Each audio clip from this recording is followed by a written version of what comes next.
昨天那个25万已经是我儿媳妇咬紧牙齿挤出来给你们的，你们就，是吧？就是，昨天你们拿了钞票以后，说是再还2天的。我们后悔了呀。哎，你们说我爸欠钱，银行转账记录有吗？借条带了吗？爸妈，就得让他们拿证据的。就他们这种做派，那今天50，明天100，反悔就是分分钟的事儿啊！到时候我们就说不清楚了。借条你钱还了，自然就给你了。至于那个欠了多少，你爸爸心里肯定有数的呀。对，赶紧还钱，不然我们多待1分钟，让你们后悔1分钟。快去泡茶去。哎呦喂！哎呦，这打人了！哎呦，林双，那剩下的25万块钱，不如索性你给你爸爸一次性填上吧。要不我看，等不到晚上明明下班回来，那就要闹出人命来的。对呀，你呢，好人就做到底啊！帮你爸爸的忙，把钱还出来。钱嘛，我没有。要闹，那随你们。你这说的是什么话呀，林双？妈妈求求你了啊！妈妈求求你了！要不妈妈给你跪下了！我给你跪下！来，林双啊，你今天这个钞票不拿出来，你爸爸妈妈肯定是过不去的。哎，爸，等会儿再哭啊。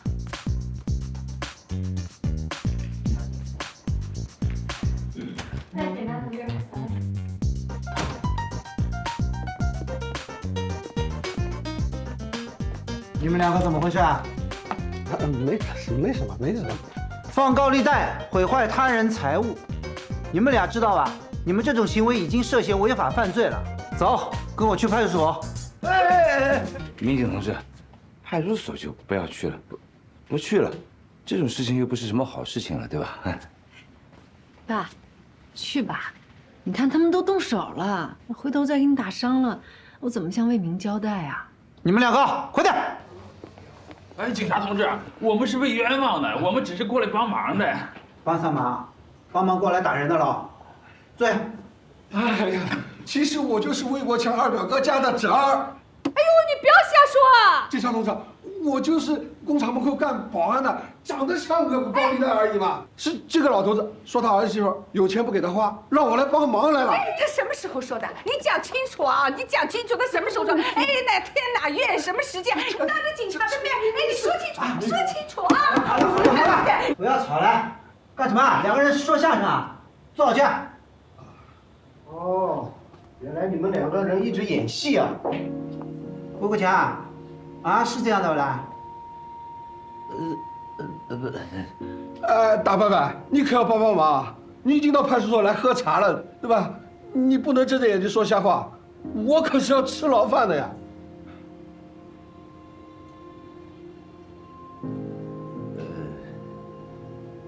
他是我请来演放高利贷的，不过我想总归我们自己家的钱嘛，对吧？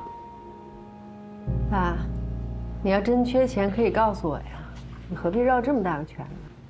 魏国强、张金凤啊，就是你们这个荒唐的行为，私自占用了社会的资源。你们这个事情，如果引起了社会的恶劣影响，是可以对你们进行治安拘留的，晓得吧？哎，警察同志，这就是一误会，误会。妈，那既然是误会啊，昨天你转给你侄儿的25万是要还给我的。这个呢是你们自己家里的私事啊，一家人和和气气，好好的沟通。如果家庭纠纷呢解决不了，我们再约时间，到我们社区的警务室啊再进行调解。不，好解决，好解决。是，这个地方我们不要再来了。赚钱啊，赚钱啊！你还想再来啊？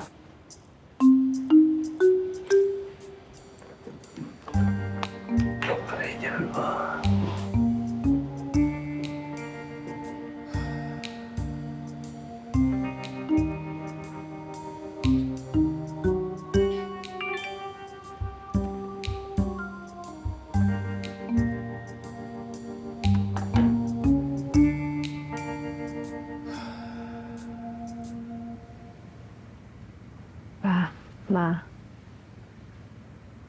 不想要离婚。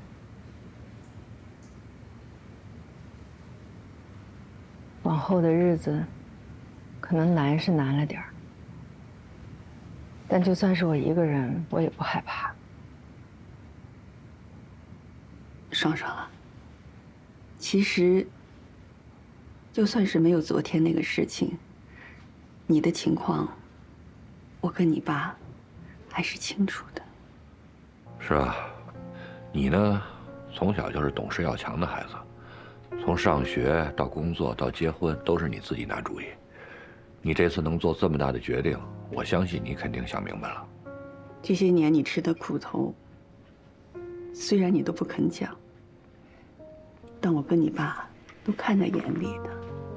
你是我们养大的，知子莫如父母嘛。前2年我生病住院，花了一些钱，所以现在呢，也只有这一点给你。哎呀，妈，这钱我不能要，这是你跟我爸养老的钱。你听我说，我跟你爸都有退休金，而且我们身体都很好，根本没什么花销啊。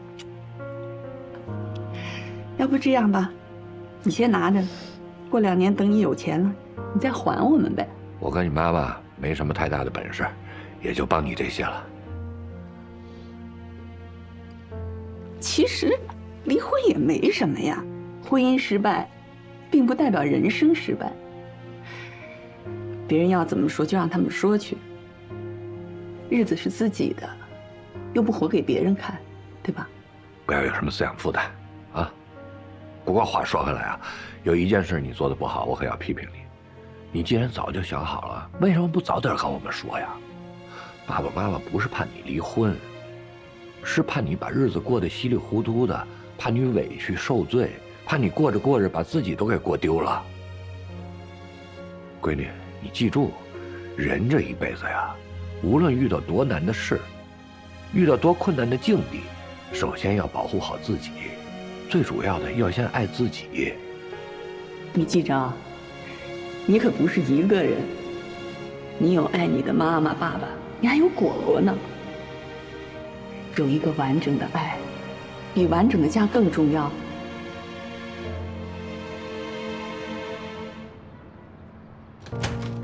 老婆，老婆，这儿。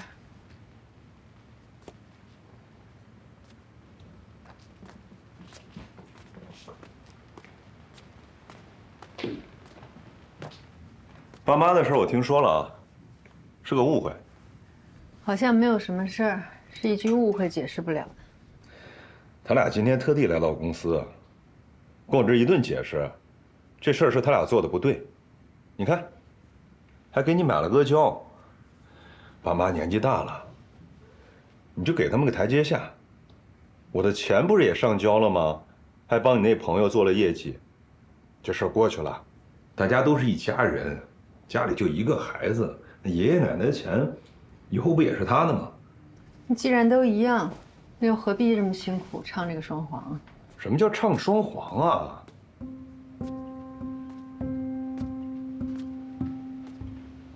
你这么说就严重了。我成天在公司忙完还不说，回来跟你为了这点小钱搞来搞去的，你什么时候这么在乎钱了？这事翻篇了，大家都不提了。咱们家最重要是什么？是我升 VP， 我升不上去是我们家最大的损失。你离升 VP 越近，脾气就越淡。现在连编个瞎话哄哄我都不乐意了。什么叫编瞎话啊？啊！同学，到底是铁哥们啊？是呀是呀，还知道着我呢。你终于出现了，同学，我的名片。同学，那个什么名片呢？行了，让人坐下说话了，好吧？好，对，快坐下。这里，专门给你留的。顾旭，你还记得吗？上大学那会儿，我可是没少抄你的作业。哎，你说这么多年过去了，你的头发怎么还这么好呢？也不好。来，顾大婶，我拍张照吧。我也要。哎呦，老同学当什么大了？就是的，来。修图，我看一下。今天好不容易把你逮住了，不醉不归。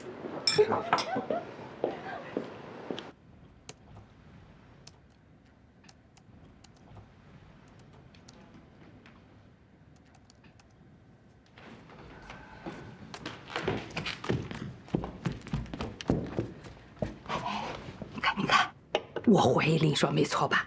啊，你看，这什么呀？酒店消费的住宿费，我早就说他在外边七搞八搞的。哎，这说不定是明明的呢。怎么可能是明明的？就在洗衣房找到的。明明也不洗衣服，那肯定是他的呀。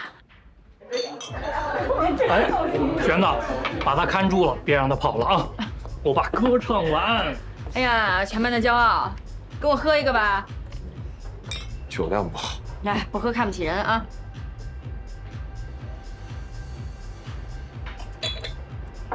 哎，咱们班人还没到齐吧？咱们班就这样，哪回人都没齐过。您说呢？你千年老二，你这心结还没过去呢。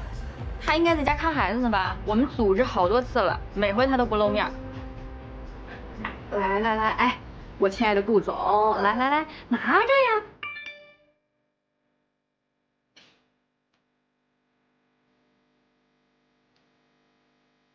同学聚会，你怎么没来？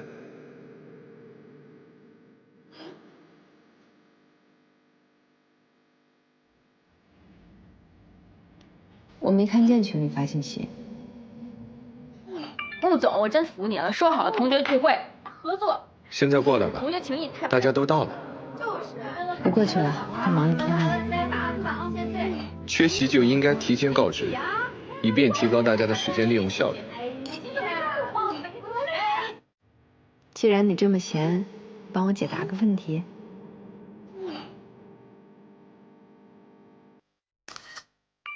我们先过去跟那个聊一下呀，告诉女生咱们一起去。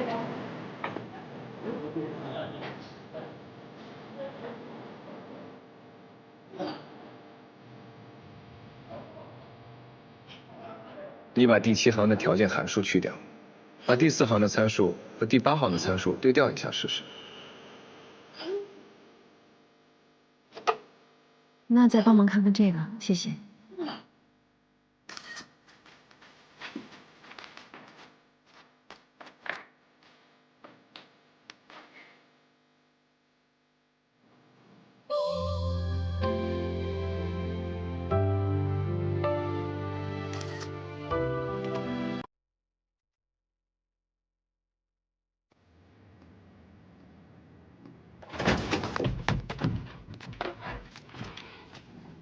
干嘛呀？林双，你今天要实话实说。说什么？你一天到晚心思都在外边，是不是在外边搞7搞8？我有没有胡搞？你们问问自己儿子不就知道了吗？喏，你今天就当着我和你爸爸的面，把事情的来龙去脉都讲清楚。怎么了？哎呦，你来的正好，来的正好。你看一看，你看看，让你老婆说一说，这到底是怎么一回事？我们家呢，家风一向是清清白白、本本分分的啊。3000多元啊，3000多元的酒店消费，你消费了什么？哎妈，这小票是我的，这是我上次出差酒店的房费。这好像是本市的。那就是他们前台肯定搞错了，商务宴请的餐费和房费搞混了。方舟商务宴请什么时候标准这么高？重要的客户可以特殊申请。行了吧，回去吧。哦，我想起来了，这几天你确实是在外地出差。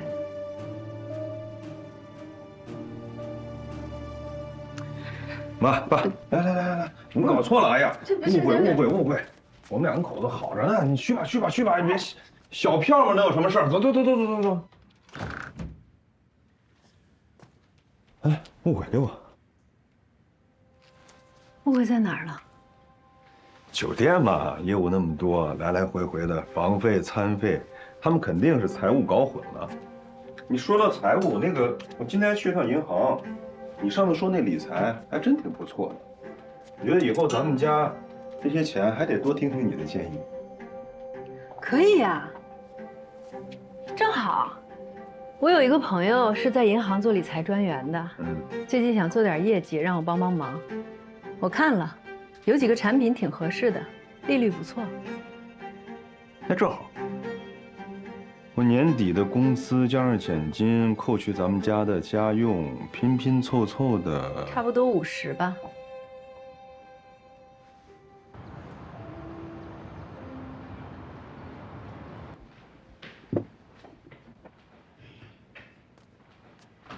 我爸呢？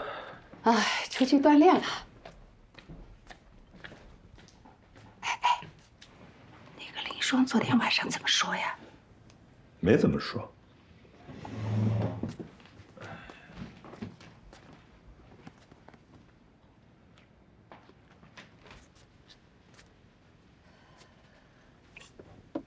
儿子，你说说你是不是有点钞票就了不起了？敢在外边搞七搞八的，这好好的日子不过，你昏了头了你！没你说那么严重，事情已经解决了，都过去了。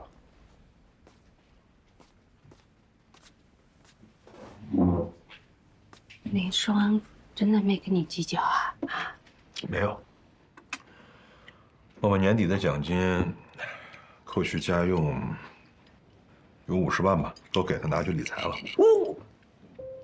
50万，你又给了他50万，够黑的呀！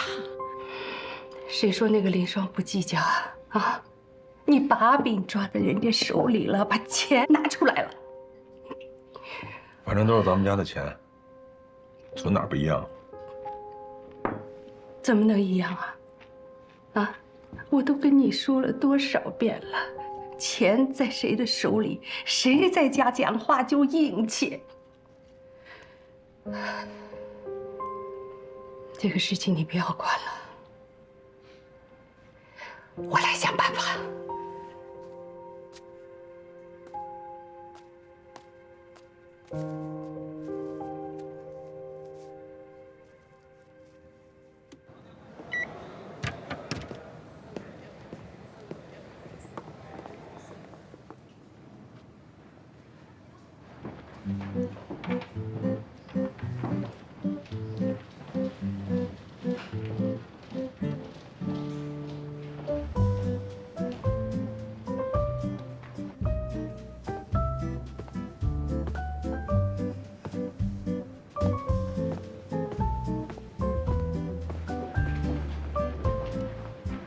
佳琪，帮我个忙呗。哦，什么忙？我要出差一段时间，你能帮我照看一下我的花吗？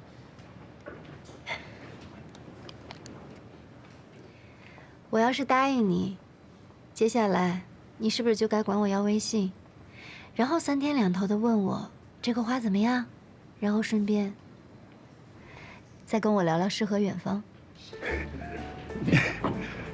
你还真是，挺冰雪聪明。下次啊，你再耍心机的时候，记得要做做功课。这种多肉10天半个月也不用浇1次水的。你这种烂俗套的办法，早就过时了。如果你能看穿我的心机的话，那是不是代表我的心机也没有白费？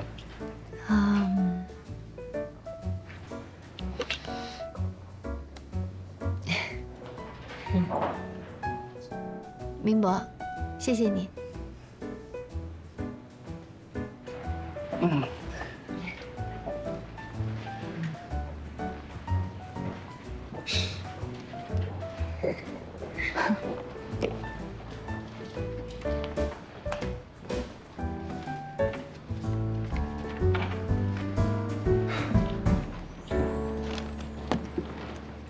江喜这样的郊区名媛真的不适合你，将来你悲痛欲绝的时候，别怪我没提醒你啊。我不这么觉得呀，我倒是觉得，我跟江喜是一路人，都是起点不高，独自一个人来到大城市，靠自己努力打拼。我觉得我有戏。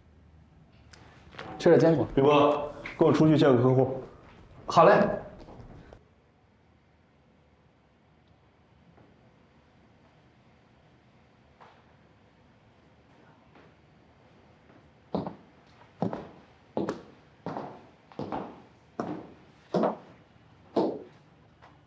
上班时间，也就你有心思在这儿看风景啊？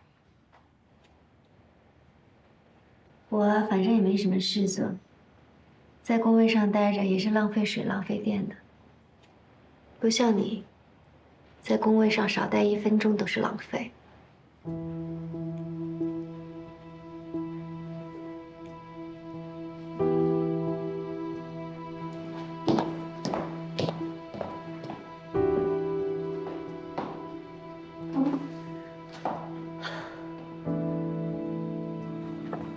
魏总，麻烦签个字。静香，魏总，这个江喜他捅了这么大娄子，也就是您心善，您才给了他一个主动离职的机会。正好我赶紧递交辞职报告，我就走人了。哦，他倒好，今天迟到，明天早退，拿咱们公司当咖啡厅呢，这不摆明了故意恶心我们吗？你去把江喜的劳动合同给我拿过来。好嘞。主动离职，等于变相承认了我必须对数据泄露的事情负责任。没做过的事情，我是不会认的。这是你的劳动合同，这个月30号到期，你看一下。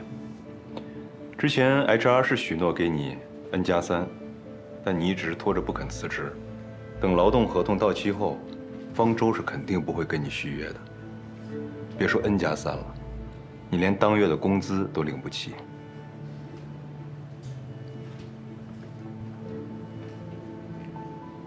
我不想走。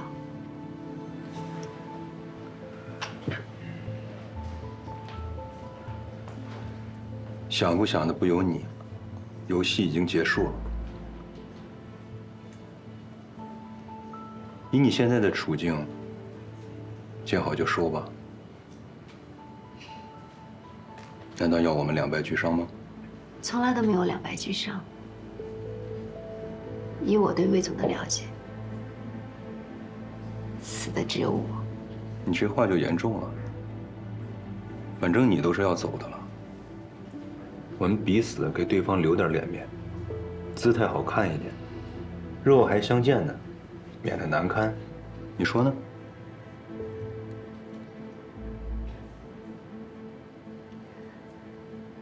我目前的状况不允许我失业，所以我私下给你申请了 N+3，你有足够的时间再去找一份好的工作。我在方舟也待了这么多年，就不能再给个机会吗？晚了。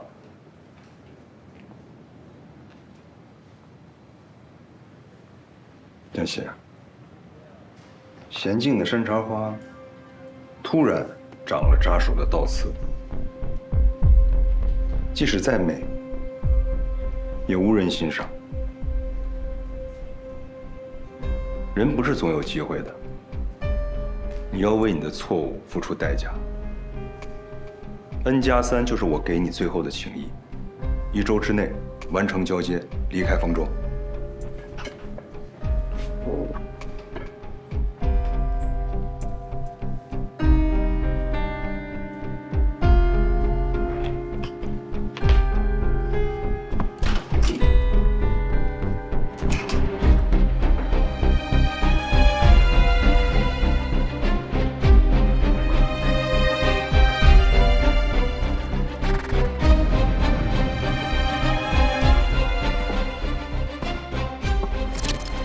N+3就是我给你最后的情谊，1周之内完成交接，离开方舟。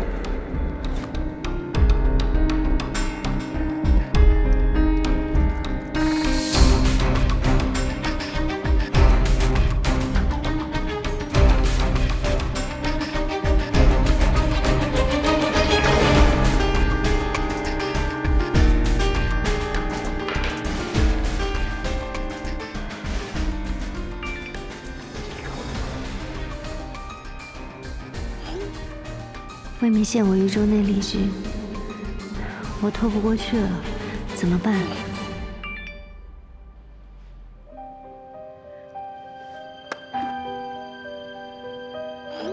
房子修到一半了，钱赶快打过来。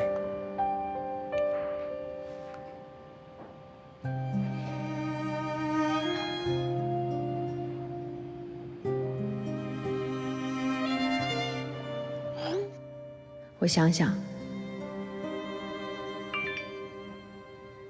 你妈烧了几个你喜欢吃的小菜，正好我们要去图书馆，顺路给你带过去。爸不用了，我叫一个闪送去取一下就好了。林双，蛋糕烤好了没有啊？好了。林双，晚上我们吃什么呀？妈一大早起来专门买了。哎，我猜她是想女儿了。晚上等我们到了，一起吃饭。来了。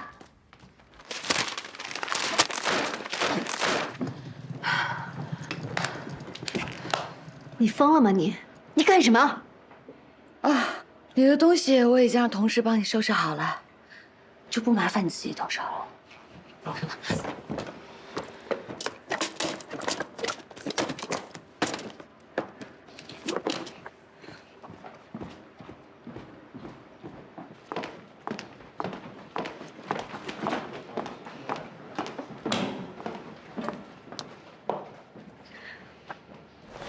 我没带伞，我能蹭一下你的伞吗？来，伞拿着。啊？送你了。你，谢谢啊。伞送你了，以后好好工作。疯了！回头我对你有什么好处？结束，结束了。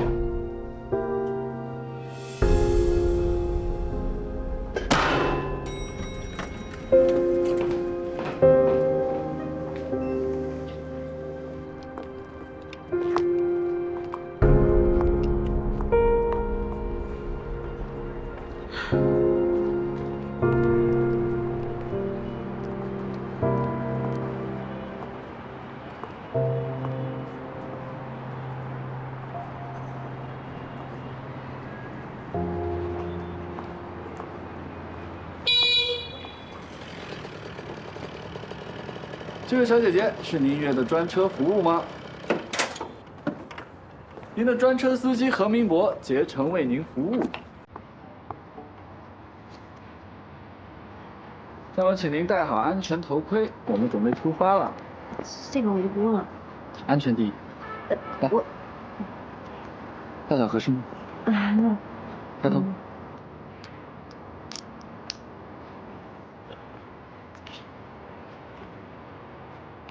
上车。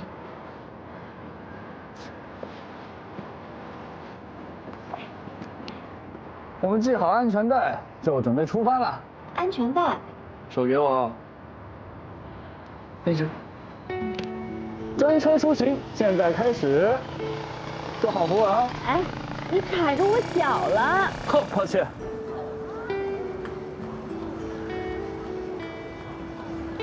吃蛋糕了。蛋糕来了，来，爸妈。哎，一会儿我爸妈也要来看我，那晚上就一起吃饭吧。啊？可能到了。来喽！这么快啊？哎，魏国强，魏国强！哎，你们怎么随便进房间啊？你们干什么？你问他自己啊！啊？魏国强，别以为你躲在你儿子家，我们就找不到你。该还的钞票还是要还的。再宽限2天啊，等我那2只股票那个，等你赚点钱，解解套，发财是吧？断我们财路，还想着自己发财，你脑子被枪打过了？你这个老头子，都怪你啊！你说什么有内部消息，资产重组要全仓，你还昏了头跑去借高利贷，脑子坏掉了！好了，本来是肯定稳赚不赔的，哪里晓得资产重组出了问题，全部套牢了吗？好了，不要在我面前唱双簧哭穷了，还钱！啊，你儿子呢？哎呀，林双，哎呦，林双，你快来呀！我和你爸爸的的钱全都给套在股市里边，套得死死的。你赶紧拿点钱出来救救急。妈，你这样，我先给魏明打个电话。那你，林叔，林叔，你千万不要给明明打电话，他要知道的话会把我骂死。林双，这样哈，你放心，你这个钱呢，就算爸爸妈妈借你的，等我们手头宽裕了，马上就还给你，是吧？哎，不要亡羊补牢啊！该欠的钱还是要还的。你看看，住这么大的房子，欠我们这点钱，你要脸吧？你别摆个苦瓜脸啊，给谁看呢啊？我们是被欠钱的，我们才是这个弱势群体，你赶紧还钱。林双，你想想办法，你这样，你们出去好不好？你们要不出去，我就报警了。哎，你报警好了，你报呀！啊，欠债还钱，天经地义。我跟你讲，报警啊！啊，老子欠钱，儿子还，儿子不在，媳妇还，媳妇还，凭什么我来还钱呢？哎呦，爸，亲家来了，怎么了？这家老头子欠钱不还，儿媳妇又不用掏钱，要不你们帮掏钱？怎么回事啊，大爷？来，今天这个钱啊，总归要有人还的。好好讲，干什么？怎么干就干，不要动手。干什么？你们是要钱是抢钱？要钱，要钱也。社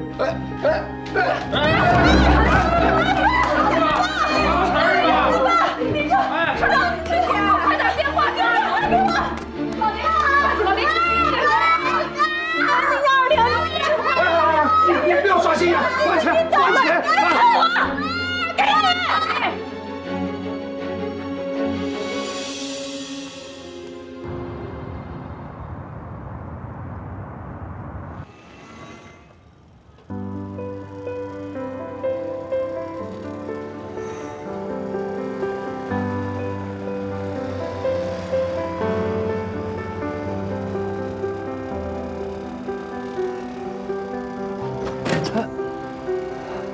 没事吧？没事。我骑慢一点。好。一定要抓紧。什么？我后面骑慢一点，你要抓紧。哦，好。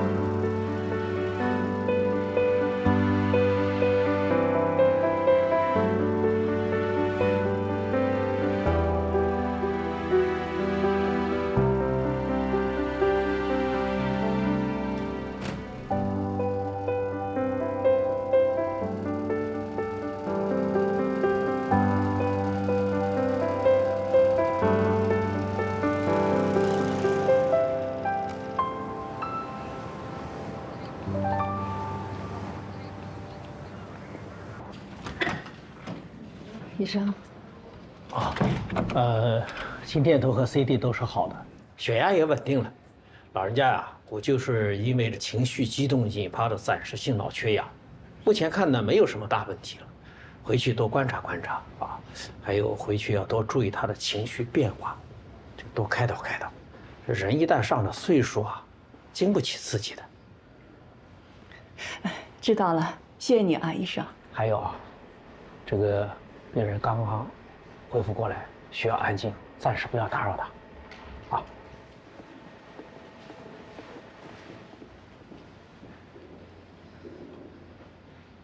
妈，我先去了平室。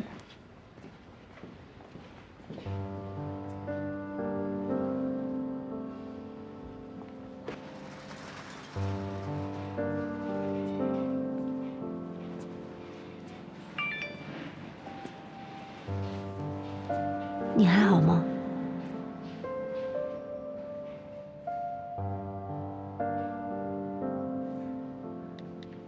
不好，我爸进医院了。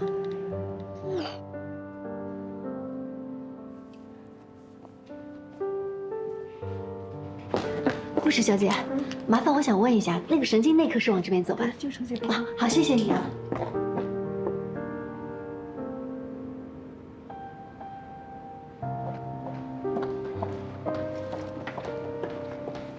医生，揉搓怎么样？没什么大事儿，输完液就可以回去了。好。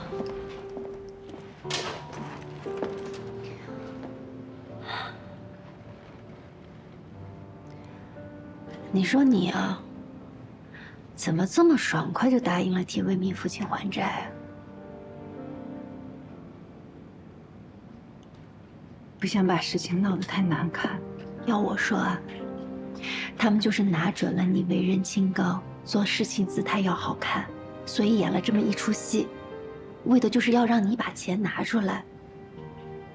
你之前努力了这么长时间，不就是为了争取多一点婚内财产吗？那我能怎么办呢？还有啊，这次伯父伯母的事情也是一样的。你要是早一点告诉他们，让他们心里有一个这个准备，他们也不至于这样。你看，伯父还住院了。不是，那这件事情都怪我了，那所以我爸生病也是怪我了。我不是那个意思啊，江西，你关心我，我很感激你，但是你能不能不要拿你的处事原则来要求我呢？我是想要提醒你，你做事情的逻辑它有问题。我没别的意思。我是有问题，那我的生活到底是从哪天开始出的问题呢？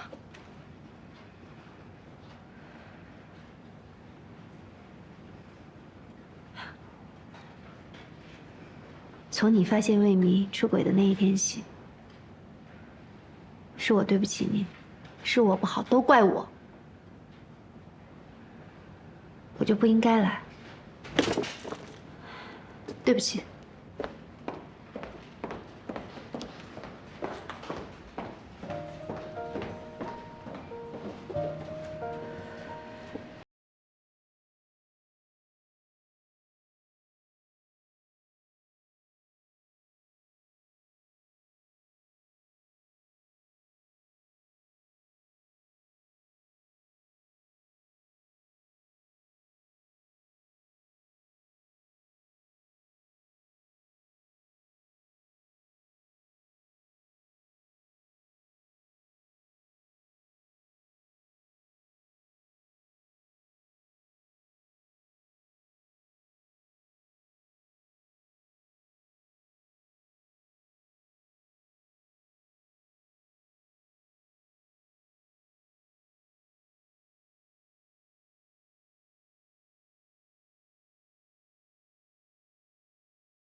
我真那么差劲吗？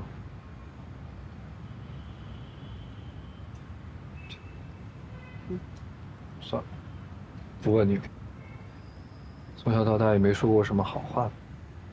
这要是问了你，给了你机会，你得把我怼死了。那你还问我？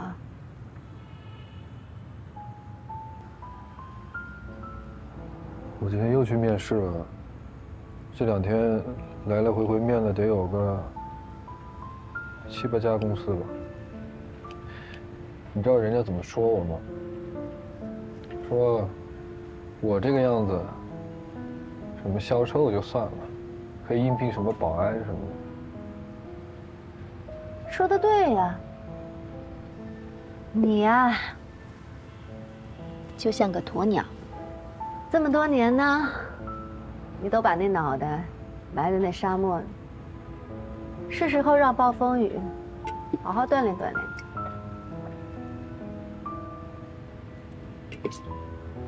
我也不是说怕吧，就是你说这锻炼锻炼，可别把我练死了。行啊，万年不出门的江海，也出去找工作了。来吧。可喜可贺。干杯！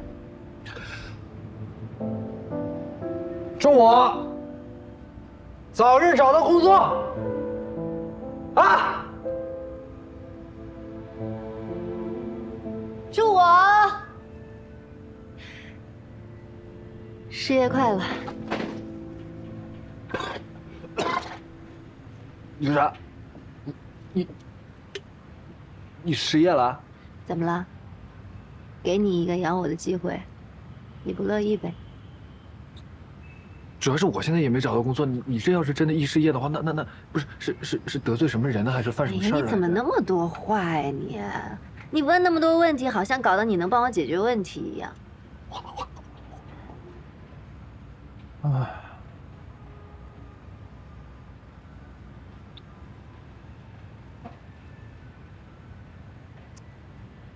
哎，林双姐呢？她可以帮你吗？你俩不是好朋友吗？我们俩是好朋友吗？我们两个就是完全不同的人。可能是我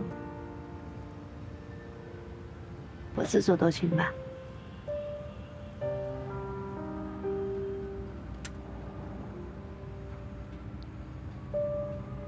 开心就好。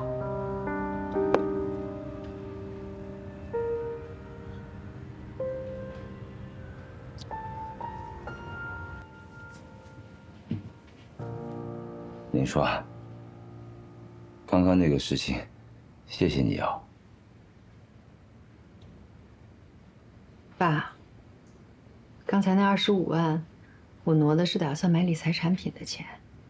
李双，你放心，等我们有钱，马上就还给你，而且还给你加点银行利息。啊，还有，这个事情千万不要告诉明明啊，记住啊。那剩下那25万怎么办？我自己会有办法的。哎，对了，爸，你买的是哪只股票啊？啊？我有一个朋友，他是做股票分析的，正好帮你看一看。啊不，哎，你爸爸他就是昏头六冲的，瞎弄弄嘛买了好几只。他要是脑子清爽，能让那个讨债的到家里来吗？我是想要提醒你，你做事情的逻辑它有问题。他们就是拿准了你为人清高，做事情姿态要好看，所以演了这么一出戏，为的就是要让你把钱拿出来。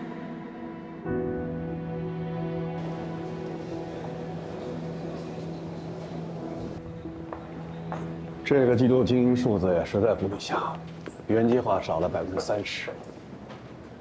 产品表现确实欠佳，主要体现在升级这方面。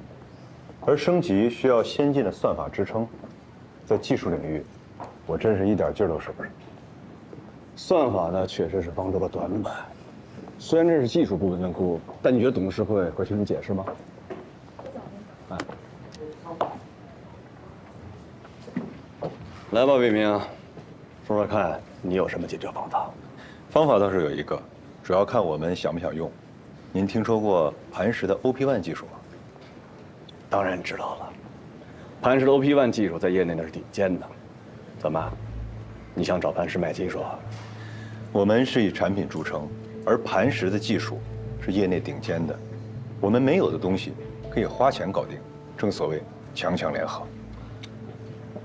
不瞒你说呀，我早就有这想法了，我还让助理私下和磐石接触了，但是报价呀太高了。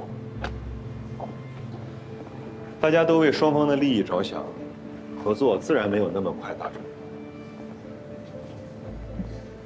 你要是这么感兴趣，不妨你去和磐石接触一下吧。如果真能达成合作，那对磐石、对方舟，乃至对整个互联网行业，那都是意义重大呀！啊，明白，我尽快抓紧落实。魏明啊，自从冯凯离职以后，公司内部的 VP， 你几乎是唯一候选人了。考虑到空降人选也不是没有可能，甚至呢，我还听到了一些的流言蜚语。但说实话，我根本不 care 这些事情的真假，我看重的是个人能力、只要能为公司带来利益，在我这儿，其他的不重要。宁总，我一定尽力而为，努力达成这次合作。你那新来的小助理怎么没来上班啊？据说今天报道啊，人没看见。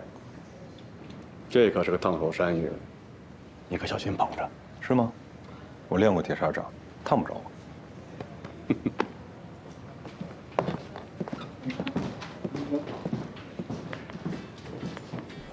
这个呢，就是咱们的会议室，这个就是咱们产品部的同事了。各位，手头的工作停一下，介绍一下新同事。我叫黄佳怡，你们也可以叫我 Joyce。沃顿商学院毕业，曾在高盛任职1年。来方舟是我在国内的第1份工作。让我们欢迎新同事。佳怡，你还别说，你真是咱们公司的颜值担当。公认的事实就不用废话了。今天是我第1天上班，产品部同事们懒散消极的工作态度给我留下了深刻的印象。从现在起，请大家互相监督，严肃办公纪律。另外，请大家现在就更新业绩数据情况，同步给我。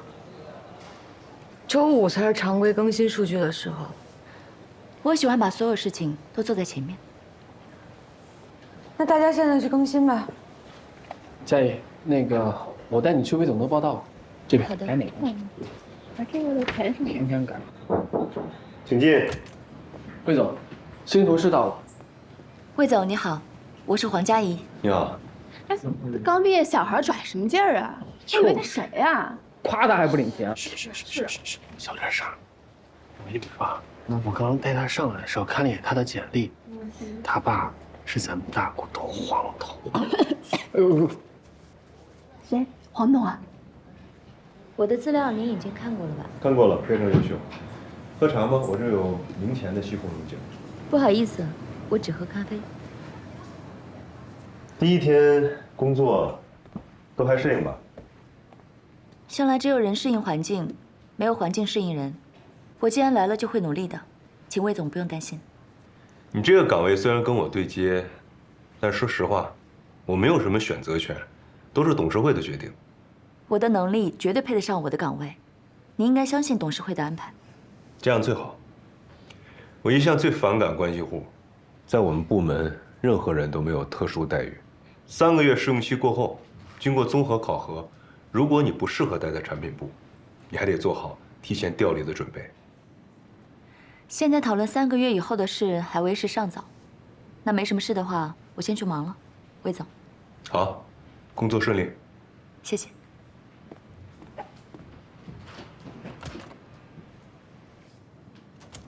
这是谁负责的？你们一会儿说张3，一会儿说李4，对接来对接去，都是无效劳动，浪费大家时间。米雪，核心数据有问题，内容运营谁负责的？我。啊，是你啊？那你赶紧重新梳理，5点之前老板要看到数据。还愣着干嘛呢？工作去啊！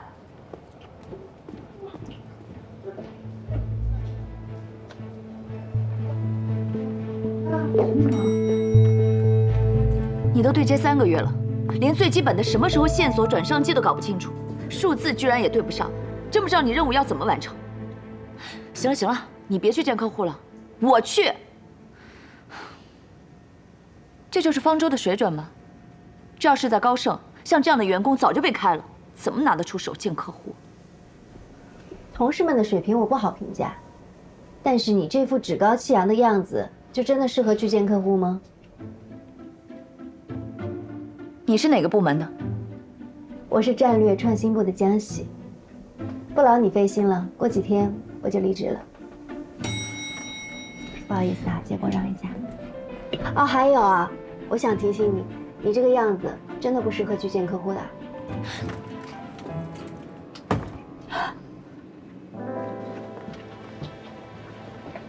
嗨。中午健身房见。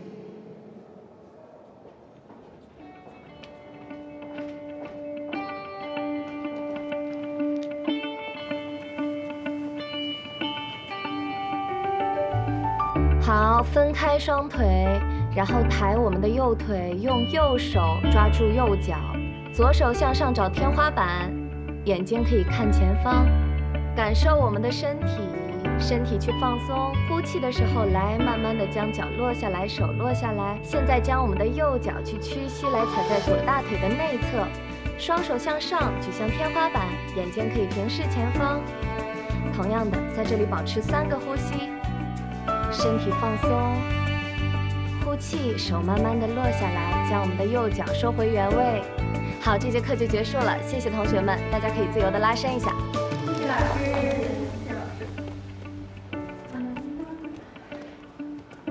亲爱的，我有事，我先走了啊，你再练会儿。最近怎么样？面了几轮工作，都没什么结果。不过我已经开始补课了，相信回头面试一个初级岗位，应该是没什么问题。哎呀，以我多年的办案经验啊，大多数依附型婚姻中的女人都是害怕离婚的，怕别人说3道4，怕会失去情绪来源，怕离婚会伤害到孩子，就算真的打起离婚官司来，也会选择和解撤诉的。怕来怕去，最后大多数会选择隐忍将就过一辈子。司律师啊，我不怕。现在就是我的最低谷，以后的每一天，我都会是向上的。你看上去柔柔弱弱的，没想到骨子里面还挺坚强。这场离婚官司啊，我是弱是方，但是我相信我会赢，而且我想要有尊严的赢。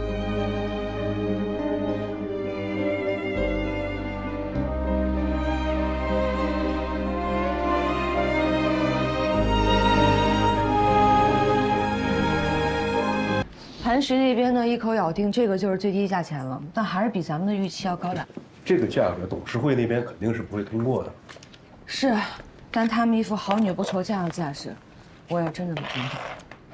对了，魏总，我突然想起来，您跟磐石新上任的 CEO 顾许是大学同届吧？林双跟他是同班同学。那太好了，那您看能不能麻烦嫂子出面，请他吃吃饭什么的，从私人关系上想想办法。学校里都知道，他们2个是冤家对头。这个事林双要是出面的话，肯定就黄了。明白了。再想其他办法吧。好。省心的租房平台蜗牛租房，了解一下，谢谢。你好，谢谢。你好，租房。哎，你好，同学。啊，我看你们3个人打扮的这么精致，应该吃不消学校的那种6人间吧？来看看蜗牛租房，谢谢。我们蜗牛租房呢，装修风格各异，而且价格啊从低到高都有。我们不想看房子，我们刚刚就是来看看你。可以，我随便看吧。这个是怎么回事啊？那个新能石油项目目前需要上会讨论，那个刘经理说了，让我们先等一等。都多长时间了，还在等刘经理的消息？他就是一个小小的采购经理，这么大的项目，关键决策人是谁？什么时候上会？公司有没有什么倾向性？竞争对手还有谁？他们接触到什么层级了？我建议你立刻去趟他们公司，把所有的事情都捋清楚。哎，佳怡，你看，你能不能稍微晚一点？我手头还有几个急事儿，真的要处理一下。而且，其实新能石油项目资料收集也不用那么着急，是吧？大客户资料收集也需要时间的，不差这会儿。大伟晚点同步了再发给你。什么晚些？晚些是多久？你知不知道，大伟的失误已经严重影响到我的工作进度，产品部工作效率低下，就是因为你们这种踢皮球打太极的消极态度。我现在就要拿到所有的准确信息。准确信息没有拿到，的确是大伟工作上的失误。但是眼下他有更紧急的工作要处理，你要学会判断事故的轻重缓急，遇见问题就解决问题，不是拿着鸡毛当令箭，只知道教训别人。另外，着急需要准确的信息，你自己可以跑一趟啊。行嘞，行嘞，那我们明天上午10点，我约房东，咱们再见个面，价格还能再低。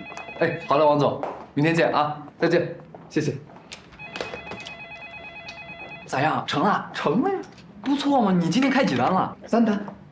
3单，你一个新人就可以了。回头教我2招啊。行，我先去吃饭，我一会儿来找你啊，拜拜。小慧，你今天几单了？15单。拜拜。向你学习啊。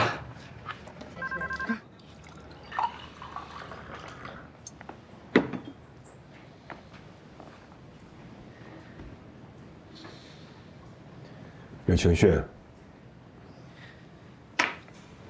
大伟能力 O 不 OK， 我心里有数。但作为我的助理，你在管理智慧上，我希望你不要掉队的太离谱。我不明白，为什么明明是大伟的失误，您却坚持让我替他弥补过失？那么你认为一个新人该如何了解用户的需要？产品部所有用户的资料我都已经看过了。做产品，最基本的是从用户那儿获得第一手资料，而不是通过任何人中转。我的手机里有2400多个微信号，都是用户，每一个我都亲自沟通过。今天的事情让大伟跑一趟很容易，但作为新人，我认为你应该获得第一手资料。佳怡，我不管在别人眼里怎么看你，在我眼里，你就不是什么娇弱的女孩，不是什么富家千金，而是一个真正有能力的职业女性。差别的对待只会让你泯然众人，适度的磨练才能让你真正的发光。我希望你忘掉富家千金的身份，用自己的实力去赢得同事们的尊重。我明白了，魏总，我马上出发。等等，我们会跑很多地方，你穿着高跟鞋会很辛苦的。给你1个小时时间，去商场换一双舒服的。客户那边我会提前打招呼。谢谢你，魏总。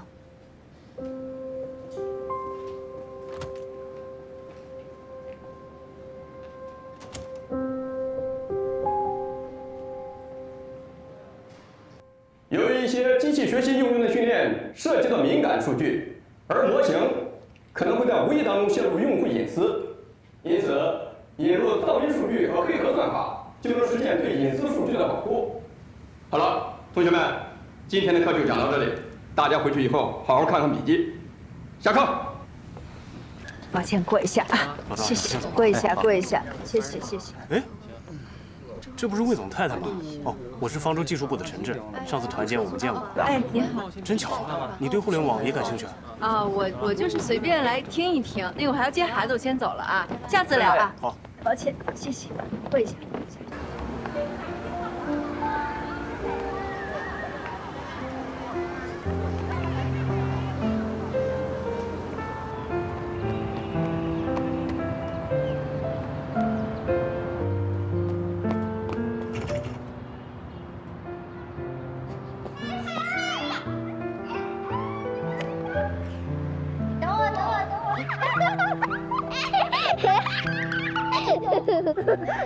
哎呀，我输了，果果，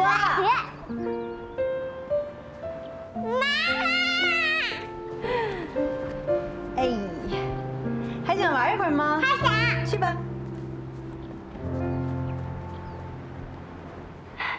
老师给女孩文明打电话没打通，小苹果就指使老师给我打电话。小苹果怎么有你电话的？就上次他走丢的时候留了我的电话号码，他说下次再走丢的时候打给我。我以为他开玩笑闹着玩呢，没想到这么快就派上用场。妈妈，你和佳琪阿姨是闹别扭了吗？没有。老师说了，闹了别扭就握握手，大家还是好朋友。去玩吧。